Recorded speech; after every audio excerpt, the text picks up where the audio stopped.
ஒரு செயலை அவர் தொடங்கினாலோ ஒரு செயலை அவர் கூறினாலோ அவர் முதலாவதாக சொல்ல வேண்டிய வார்த்தை பிஸ்மில்லாஹ். ஏன் இந்த வார்த்தையை சொல்ல வேண்டும்? பிறகு அதனுடைய சிறப்புகளை பார்ப்போம். இவ்வளவு சிறப்புகளையும் உள்ளடக்கிய இந்த வார்த்தையுடைய முக்கியத்துவம் என்ன?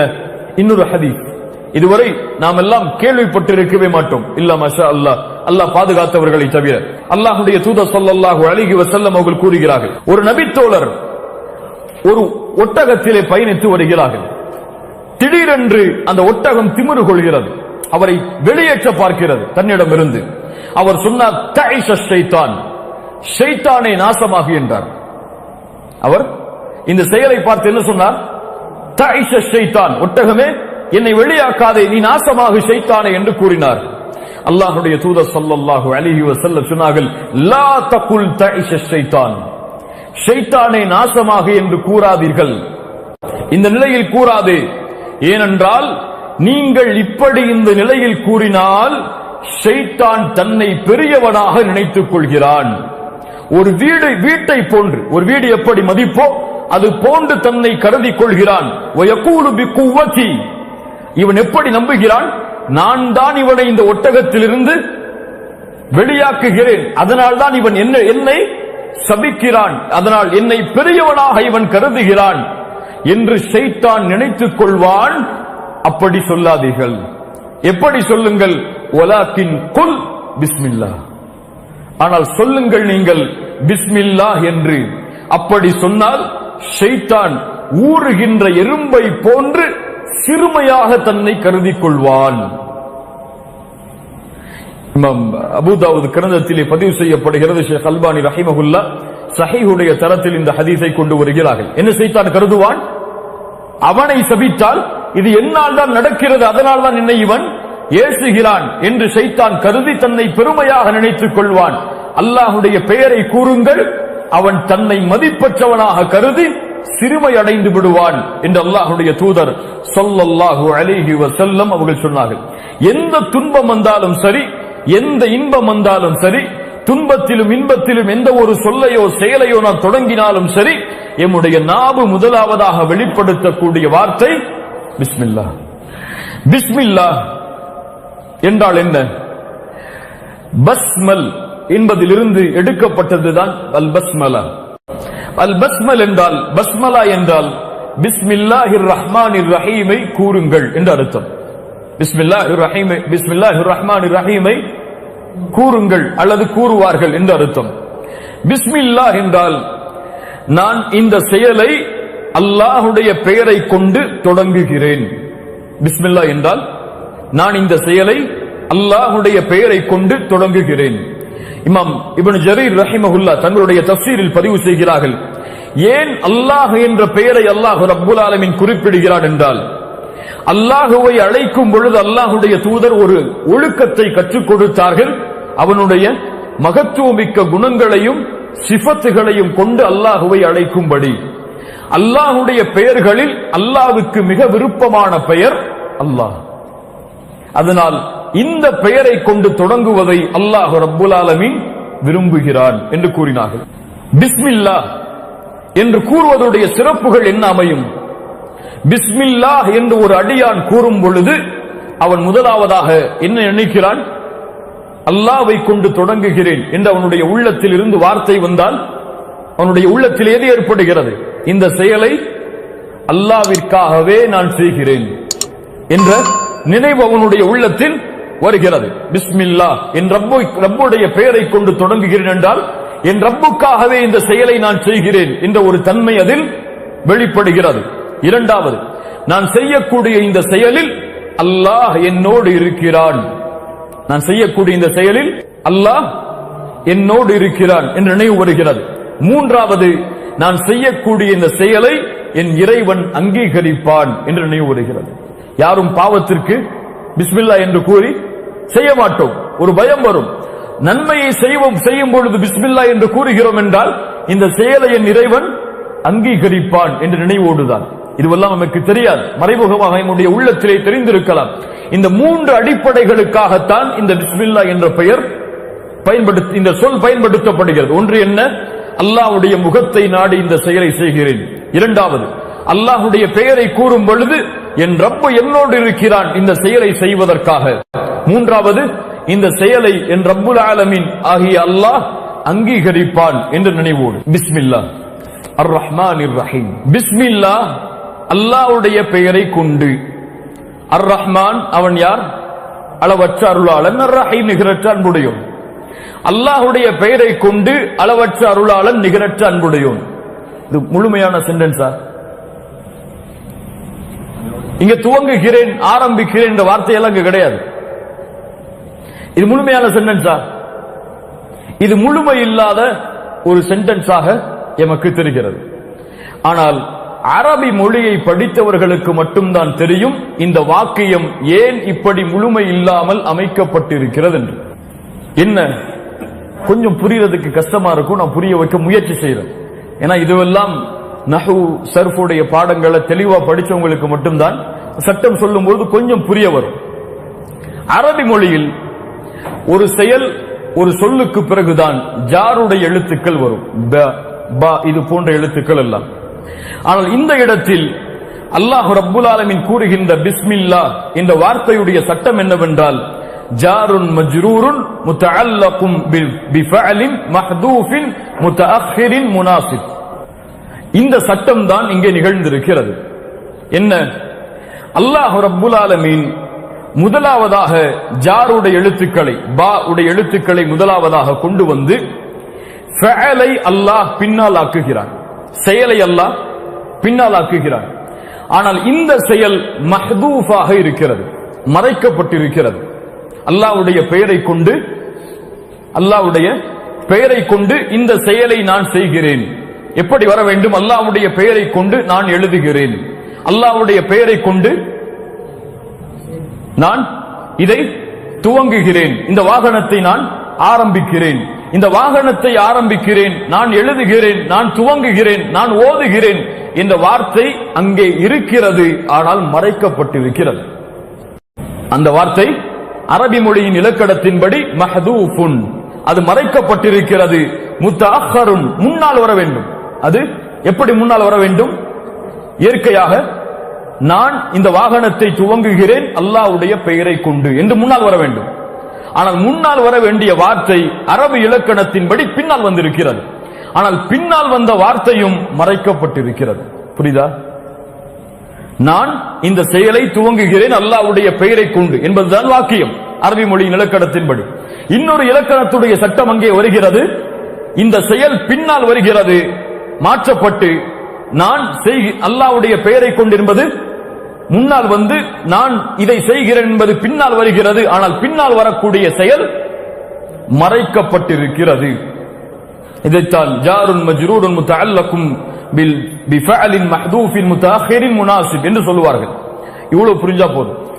ஏன் அல்லாஹ் இங்கே இந்த ஃபஅலை, செயலை நான் செய்கிறேன், நான் இதை துவங்குகிறேன், நான் ஓதுகிறேன் என்பதை அல்லாஹ் மறைத்து என்பதை ஏன் அல்லாஹ் மறைத்தான் என்றால் இந்த செயலை சொல்வதற்கு யாருக்கு தான் அல்லாஹ் உரிமையை கொடுக்கிறான்? யாருக்கு தான்? யார் இதை உச்சரிக்கிறார்களோ அவர்களுக்கு தான். நான் அல்லாஹ்வுடைய பெயரை கொண்டு நான் இதை ஓதுகிறேன் என்று அல்லாஹ் முடித்திருந்தால் இதை நீங்கள் வாகனத்தை பயன்படுத்தும் பொழுது சொல்லி இருக்க முடியுமா? சாப்பிடும் பொழுது சொல்லி இருக்க முடியுமா? அல்லாஹ் ரப்புல் ஆலமீன் அதனால் அந்த செயலை அல்லாஹ் மறைத்து பொதுவாக ஆக்குகிறான். ஏன் அல்லாஹ் பொதுவாக ஆக்குகிறான்? ஏன் இந்த செயலை முன்னால் அமைய வேண்டிய செயலை பின்னால் அல்லாஹ் கொண்டு வருகிறான் என்றால் முதலாவது காரணம் தவாது. தன்னை இந்த அடியான் பணிய வேண்டும். எப்படி?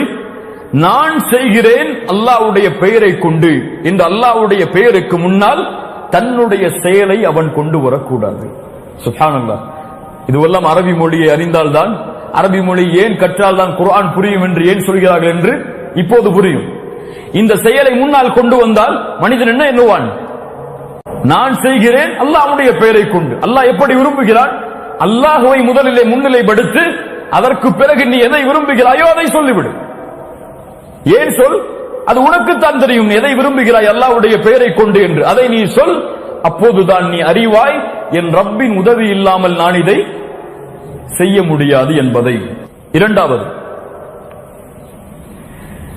அரபி மொழியின்படி ஒரு சொல்லுக்கு முன்னால் ஒரு செயல் வந்தால், ஒரு சொல்லுக்கு முன்னால் ஒரு செயல் வந்தால் இந்த செயல் இந்த சொல்லையே முழுமையாக சாரும். எப்படி? அல்லாஹ்வுடைய பெயரை கொண்டு இந்த செயலை நான் துவங்குகிறேன் என்றால் இந்த துவங்குகின்ற செயல் முழுவதுமாக இதைத்தான் சாரும், அல்லாஹ்வைத்தான் சாரும். வேறு யாரையும் இது சாரவே முடியாது. இந்த தன்மையை அல்லாஹ் ஒவ்வொரு மனிதர்களுடைய உள்ளத்தில் இருந்தும் வெளியேற்ற வேண்டும் என்று ஆசைப்படுகிறான். இந்த செயலை நான் யாருக்காகவும் செய்யவில்லை. உதாரணமாக, நான் இந்த புத்தகத்தை எழுதுகிறேன் அல்லாஹ்வுடைய பெயருக்கென்றால், அல்லாஹ்வுடைய பெயருக்கு முன்னால் நாம் எதை சொன்னோம்? நான் இந்த புத்தகத்தை எழுதுகிறேன் என்று. அதற்கு முன்னால் எமக்கு வேறு ஏதாவது நினைவு இருந்திருக்கலாம், வேறு ஏதாவது நியத் இருந்திருக்கலாம், வியாபாரத்திற்காக, வருமானத்திற்காக இதை நான் எழுதுகிறேன் என்று. எப்போது அல்லாஹ்வுடைய பெயருக்கு முக்கியத்துவம் கொடுத்து எம்முடைய செயலை பின்னால் கொண்டு வருகிறோமோ, ஃபஅலுக்கு இஸ்முக்கு முன்னால் ஃபஅலை கொண்டு வருகிறோமோ, அப்போது இந்த இஸ் முழுவதுமாக யாருக்கு செய்யப்படுகிறதோ அதையே சாரும். புரியுதா? மூன்றாவது, இந்த உலகத்திலே ஆரம்பிக்கப்படக்கூடிய எல்லா செயலுடைய தொடக்கமும் அல்லாஹ்வுடைய பெயரை கொண்டுதான் தொடங்கப்பட வேண்டும் என்பதை அல்லாஹ் நிரூபணம் செய்வதற்காக இந்த பிஸ்மில்லாஹ் என்ற வாசக அமைப்பை அல்லாஹ் இப்படி ஆக்குகிறான். இப்ப ஏன் மறைத்திருக்க அல்லாஹ் அங்க செயல? நான் இதை செய்கிறேன் என்பதை ஏன் மறைத்திருக்கிறான்? இந்த மூன்று காரணங்களுக்காக. இஸ்ம் என்றால் என்ன? இஸ்ம் என்றால் என்ன? பிஸ்மி. இஸ்ம் என்றால் அலாமா என்று அரபியிலே சொல்லுவார்கள். பொதுவாக அடையாளம், ஒரு அடையாளத்தை சொல்வதற்காக இஸ்ம் என்ற வார்த்தையை அரபிகள் பயன்படுத்துவார்கள். இப்ப பிஸ்மி அல்லாஹ். அல்லாஹ் என்றால் யார்? அல்லாஹ் என்றால் என்ன பெயர்? இந்த பெயரை ஏன் அல்லாஹ் தனக்கு தன்னுடைய பெயராக அல்லாஹ் குர்ஆனிலே கூறுகிறான்? அல்லாஹ் இஸ்முன் அலமுன் முஃப்ரத். இது ஒருமையாக்கப்பட்ட, அவனையே சாரக்கூடிய, ஒருவரையே சாரக்கூடிய பெயர், சொல் பெயர். அது இந்த பெயர் யாரை சுமந்திருக்கிறதோ அவர் ஒட்டுமொத்த அழகையும், ஒட்டுமொத்த முழுமையையும், ஒட்டுமொத்த அடக்கி ஆளக்கூடிய தன்மைகளுக்கும் சொந்தக்காரராக இருப்பார். அவன்தான் அல்லாஹ். இஸ்முன் அலமுன் முஃப்ரத் என்ற இந்த பெயர் அல்லாஹ்வையே சாரும். ஏன்? அவனுக்கு தான் ஒட்டுமொத்த முழுமையும், ஒட்டுமொத்த அழகும், ஒட்டுமொத்த அடக்கி ஆளக்கூடிய குணங்களும் ஒன்று சேரும். அல்லாஹ் என்ற பெயரோடு உலூஹியத் என்ற தன்மை இணைந்திருக்கிறது. இலாஹ், இறைவன் என்ற பெயர் என்ற தன்மை அதோடு இணைந்திருக்கிறது. ஏன் இந்த தன்மை இணைகிறது என்றால், பெரும்பான்மையான அறிஞர்களுடைய கருத்தின்படி அல்லாஹ் என்ற பெயருக்கு பல விளக்கங்களை கொடுக்கலாம். பல விளக்கங்கள் அரபி மொழியில் இருக்கிறது. ஆனால் ஏற்றுக்கொள்ளப்பட்ட கருத்து, சஹாபாக்களுடைய கருத்து, இப்னு அப்பாஸ் போன்ற அறிஞர்களுடைய கருத்தெல்லாம் அல்லாஹ் என்ற பெயர் எடுக்கப்பட்ட சொல்லுடைய உண்மையான அர்த்தம் வணக்க வழிபாடுகளுக்கு தகுதி உள்ளவன். வணக்க வழிபாடுகளுக்கு தகுதி உள்ளவன். யாரை இந்த பூமியில் வணங்க முடியுமோ அந்த ஒட்டுமொத்த வணக்க வழிபாடுகளுக்கும் தகுதி உள்ளவனுக்கு தான் அல்லாஹ் என்று அழைக்கப்படும். அல்லாஹ் ரப்புல் ஆலமீன் இந்த பெயரைத்தான் அவனுடைய பெயராக அல்லாஹ் முதன்மைப்படுத்துகிறான், முன்னிலைப்படுத்துகிறான். குர்ஆனுடைய வசனம் எப்படி ஆரம்பிக்கிறது? முதலில் பிஸ்மில்லாஹி அர் ரஹ்மானிர் ரஹீம். அர் ரஹ்மானுர் ரஹீமுக்கு முன்னால் அல்லாஹ் என்ற பெயரை அல்லாஹ் கொண்டு வருகிறான். அடுத்து எப்படி அல்லாஹ் துவங்குகிறான்? அல்ஹம்து லில்லாஹ். அங்கேயும் அல்லாஹ் என்ற பெயரைத்தான் கொண்டு வருகிறான். தனக்கு பல பெயர்கள் இருக்கிறது என்பதை அல்லாஹ் அறிமுகப்படுத்தும் பொழுது கூட வலில்லாஹில் அஸ்மாஉல் ஹுஸ்னா, அல்லாஹ்விற்கு பல அழகிய பெயர்கள் உண்டு என்பதைத்தான் அல்லாஹ் கூறுகிறான். ரஹ்மானுக்கு அழகிய பெயர் உண்டு, ரஹீமுக்கு அழகிய பெயர் உண்டு என்று அல்லாஹ் சொல்லவில்லை. எல்லாம் என்ன சொல்கிறான்? அல்லாஹ்விற்கு பல அழகிய பெயர்கள் உண்டு என்பதைத்தான் அல்லாஹ் குர்ஆனிலே சொல்லுகிறான். அதனால் அல்லாஹுதான் அல்லாஹுடைய பெயர். மற்ற அனைத்தும் அவனுடைய பெயர்களும் தன்மைகளும் அவனுடைய செயல்களும் தான். அல்லாஹ் அல் கஃபூர், அல்லாஹ் அர் ரஹ்மான், அல்லாஹ் அர் ரஹீம். அர் ரஹீம் அல்லாஹ் கிடையாது. அர் ரஹீமை கொண்டு அல்லாஹ் அல்ல. ரஹ்மானை கொண்டு அல்லாஹ் என்ற பெயர் அல்ல, அல்லாஹுவை கொண்டுதான் அர் ரஹ்மான், அல்லாஹுவை கொண்டுதான் அர் ரஹீம், அல்லாஹ்வை கொண்டுதான் அல் குத்தூஸ், அல்லாஹ்வை கொண்டுதான் அல் மலிக். குர்ஆனுடைய பல வசனங்கள் அதற்கு எமக்கு சாட்சியாக இருக்கிறது. அல்லாஹ்வுடைய தூதர் ஸல்லல்லாஹு அலைஹி வஸல்லம் சொன்னார்கள், இன்ன லில்லாஹி 99 இஸ்மா, அல்லாஹ்விற்கு 99 பெயர்கள் உண்டு. என்ன சொன்னார்கள் அல்லாஹ்வுடைய தூதர்? ரஹ்மானுக்கோ ரஹீமுக்கோ அல் மலிக்கிற்கோ 99 பெயர் என்று சொல்லவில்லை. என்ன சொன்னார்கள்? அல்லாஹ்விற்கு 99 பெயர்கள் உண்டு, 100க்கு 1 குறைவாக. யார் அதை மனனம் செய்கிறாரோ அவர் சொர்க்கம் செல்வார். அல்லாஹ் ரப்புல் ஆலமீன் கூறுகிறான், அல்லாஹு லா இலாஹ இல்லா ஹுவல் ஹய்யுல் கய்யூம். அல்லாஹ் கூறுகிறான், ஹுவல்லாஹ் அல்லதி லா இலாஹ இல்லாஹு ஆலிமுல் கைபி வஷ்ஷஹாதா ஹுவர் ரஹ்மானுர் ரஹீம். ஹுவல்லாஹ் அல்லதி லா இலாஹ இல்லாஹு அல் மலிக் அல் குத்தூஸ். அல்லாஹ் யார்? அவன்தான் அல் மலிக், அவன்தான் அல் குத்தூஸ், அவன்தான் அல் சலாம், அவன்தான் அல் முஃமின், அவன்தான் அல் முஹைமின், அவன்தான் அல் அசீஸ், அவன்தான் அல் ஜப்பார், அவன்தான் அல் முத்தகப்பிர். அடுத்து சொல்கிறார் அல்லாஹ், ஹுவல்லாஹ், அவன்தான் அல்லாஹ், அவன்தான் காலிக், அவன்தான் பாரி, அவன்தான் முஸவ்விர், லஹுல் அஸ்மாஉல் ஹுஸ்னா. அப்படி என்றால் அல்லாஹ் என்ற பெயர்தான், அந்த பெயர்களுக்கு கீழ்தான் இந்த தன்மைகள் எல்லாம் ஒன்று சேரும். அல்லாஹ்வுடைய தூதர் ஸல்லல்லாஹு அலைஹி வஸல்லம் அவர்களும் அல்லாஹுவை பற்றி கேட்கப்பட்டால் அல்லாஹ்வுடைய பெயர்களில் அல்லாஹ் என்ற பெயரைத்தான் முன்னிலைப்படுத்துவார்கள். முஸ்லிம் ரஹிமஹுல்லாஹ் பதிவு செய்கிறார்கள், அனஸ் இப்னு மாலிக் ரலியல்லாஹு அன்ஹு அவர்கள் கூறுவதாக, சஹாபாக்கள் சொல்கிறார்கள், நாங்கள் அல்லாஹ்வுடைய தூதரிடத்திலே கேள்விகள் கேட்பதிலிருந்து தடை செய்யப்பட்டிருந்தோம். வீணான கேள்விகள் கேட்பதிலிருந்து தடை செய்யப்பட்டிருந்தோம். நாங்கள் என்ன எதிர்பார்த்தோம்? வெகு தூரத்தில் வாழக்கூடிய அரபுகள், அதாவது அந்த ஊரை சுற்றி இருந்து ஒதுக்குப்புறமாக வாழக்கூடிய அரபுகளில் யாராவது வந்து அல்லாஹ்வுடைய தூதரிடத்திலே கேள்விகள் கேட்டு அல்லாஹ்வுடைய தூதர் அதற்கு பதில் கூறி நாங்கள் அதை கேட்பதை விரும்பினோம்.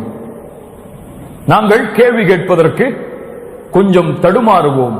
அல்லாஹ்வுடைய தூதரிடத்திலே அனாவசியம் இல்லாத கேள்விகளை கேட்டுவிடக் கூடாது என்பதற்காக. ஆனால் அந்த ஊருக்கு, அந்த மக்களுக்கு எப்படி நடந்து கொள்ள வேண்டும், அல்லாஹ்வுடைய தூதரிடத்தில் என்ற ஒழுக்கங்கள் எல்லாம் அவர்கள் கடைபிடிக்க மாட்டார்கள். கிராமத்திலே வாழக்கூடிய மக்களாக இருக்கலாம், அல்லது மக்களை விட்டு தூரமாக வாழக்கூடிய மக்களாக அவர்கள் இருக்கலாம். அப்படி ஒரு மனிதர் வந்தார், அல்லாஹ்வுடைய தூதரை யா முஹம்மது என்று அழைத்தார். சஹாபாக்கள் இப்படி பொதுவாக அழைக்க மாட்டார்கள், அல்லாஹ்வும் தடை செய்திருக்கிறார்.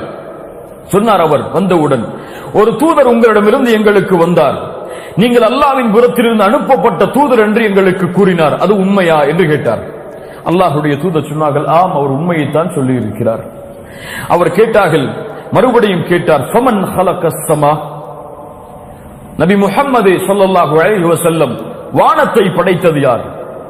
அல்லாஹ்வுடைய தூதர் சொன்னார்கள், அல்லாஹ். மறுபடியும் கேட்டார், யார் இந்த பூமியில் மலைகளை நிறுவியது? அவர் சொன்னார், அல்லாஹ். அல்லாஹ்வுடைய தூதர் சொன்னார்கள், அல்லாஹ். அந்த அல்லாஹ்வா உங்களை அனுப்பினான் என்று அவர் கேள்விகளை கேட்டுக்கொண்டே இருந்தார். அல்லாஹ்வுடைய தூதர் ஸல்லல்லாஹு அலைஹி வஸல்லம் அவரிடத்திலே அல்லாஹ் என்ற பெயரை மட்டும்தான் இறைவனுக்கு படைத்து பரிபாலித்து வணங்கக்கூடிய இறைவனுக்கு அல்லாஹ்வுடைய தூதர் உரிமையாக்கினார்கள். அல்லாஹ்வுடைய தூதருடைய காலத்தில் வாழ்ந்த கிறிஸ்தவர்களாக இருக்கலாம் அல்லது யூதர்களாக இருக்கலாம், இன்று அவர்களுடைய புத்தகத்தில் கூட இந்த பெயர் பதிவு செய்யப்பட்டிருக்கிறது. ஏலோ என்று சொல்லுவார்கள். அல்லாஹ் என்ற பெயரை யூதர்கள் கூட அல்லாஹ்வுடைய தூதருடைய காலத்தில் பயன்படுத்தி இருக்கிறார்கள். அல்லாஹ்வுடைய தூதரிடத்தில் சில யூத குழுக்கள் வந்து சொன்னார்கள், அல்லாஹ்வுடைய தூதரே, நாங்கள் தௌராத்தில் பார்க்கிறோம், அன்னல்லாஹ யஜ்அலு ஸமாவாத்தி அலா இஸ்பா. அல்லாஹ் நாளை மறுமையில், அவர்கள் என்ன சொன்னார்கள்?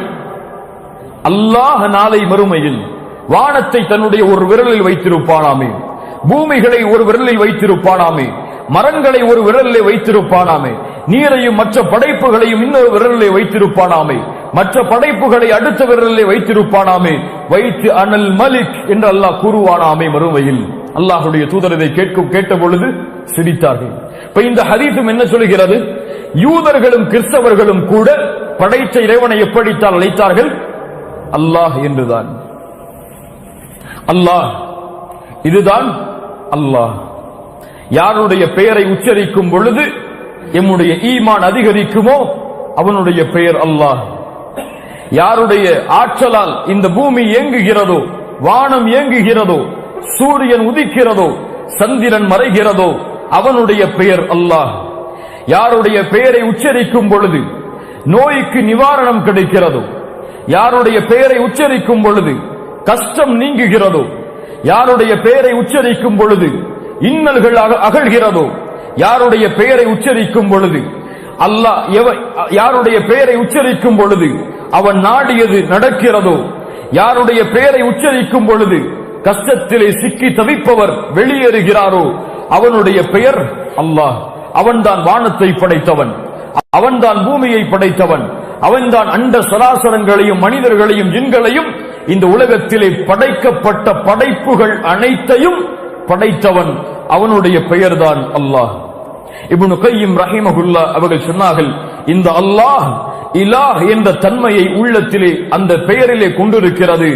அந்த பெயருடைய உண்மையான தன்மையின் விளக்கம் வணக்க வழிபாடுகள் அனைத்தையும் அவன் ஒருவனுக்கு மட்டுமே உரித்தாக்கக்கூடிய இறைவன், அவன்தான் அல்லாஹ் என்று இப்னு கய்யிம் ரஹிமஹுல்லாஹ் அவர்கள் சொல்லுகிறார்கள். குர்ஆனில் இந்த பெயர் அல்லாஹ் என்ற பெயர்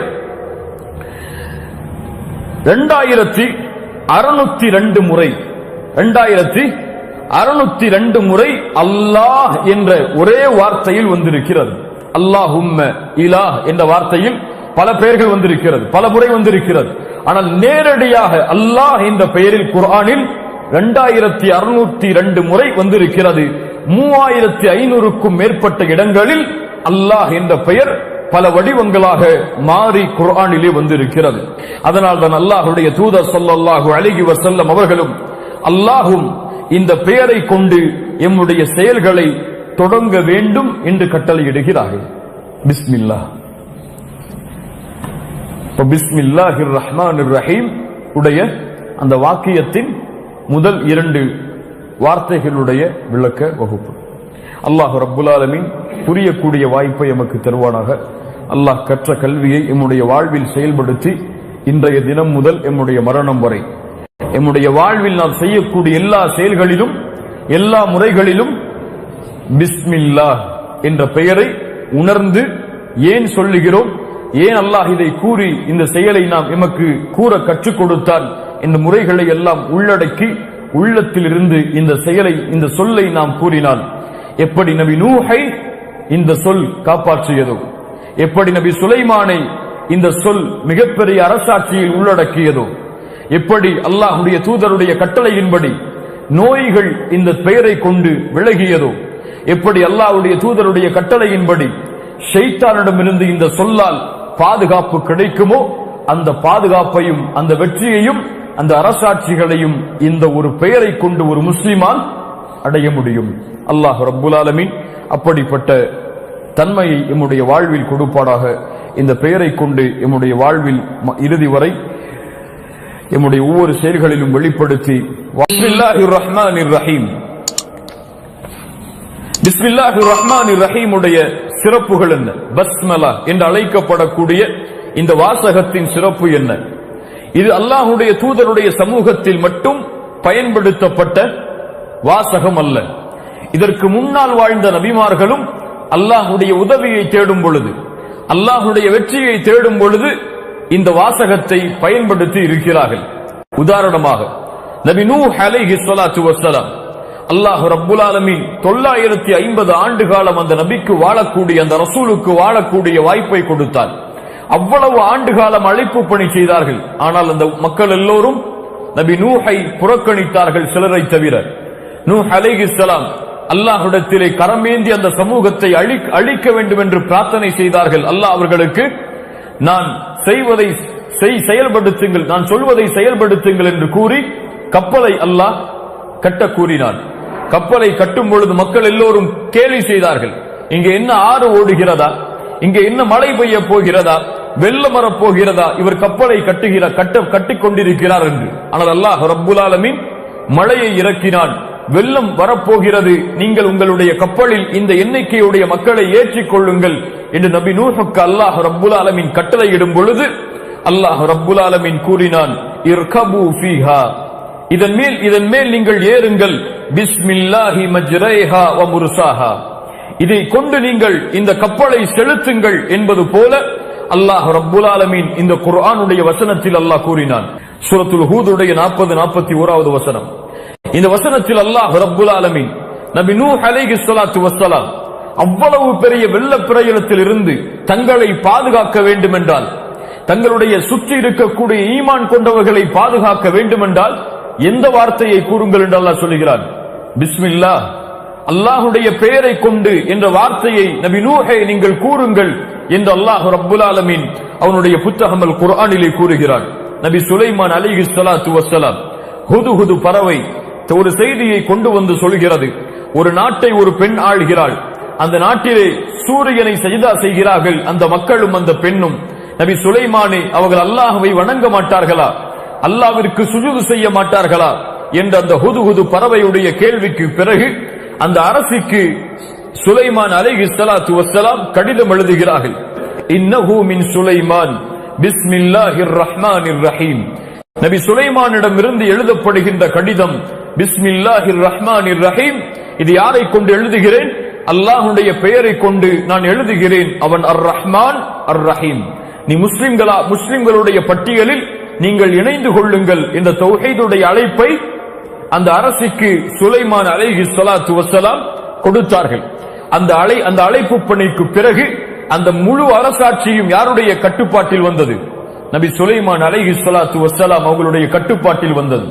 முழு அரசாட்சியையும் அல்லாஹ்வுடைய உதவியை கொண்டு கட்டுப்பாட்டுக்கு கொண்டு வருவதற்காக நபி சுலைமான் அலைஹிஸ்ஸலாத்து வஸ்ஸலாம் பயன்படுத்திய முதல் வார்த்தை பிஸ்மில்லாஹிர் ரஹ்மானிர் ரஹீம். அல்லாஹ் ரப்புல் ஆலமீன் அதைத்தான் இந்த முஹம்மது ரசூலுல்லாஹ் ஸல்லல்லாஹு அலைஹி வஸல்லம் அவர்களுக்கு கொடுக்கப்பட்ட சமூகத்தில் ஒவ்வொரு செயலுக்கு முன்னாலும், அது என்ன செயலாக இருக்கலாம், எல்லா செயல்களுக்கு முன்னாலும் இந்த வார்த்தை பயன்படுத்தப்பட வேண்டும் என்பதை அல்லாஹ் நியதியாக ஆக்கினான். அல்லாஹ் கூறுகிறான் சூரத்துல் அன்ஆம் 118வது வசனம், ஃபகுலு மிம்மா ذُكِرَ اسْمُ اللَّهِ عَلَيْهِ, அல்லாஹ்வுடைய பெயர் கூறப்பட்ட அறுக்கப்பட்ட மாமிசங்களை மட்டும் நீங்கள் சாப்பிடுங்கள் என்று அல்லாஹ்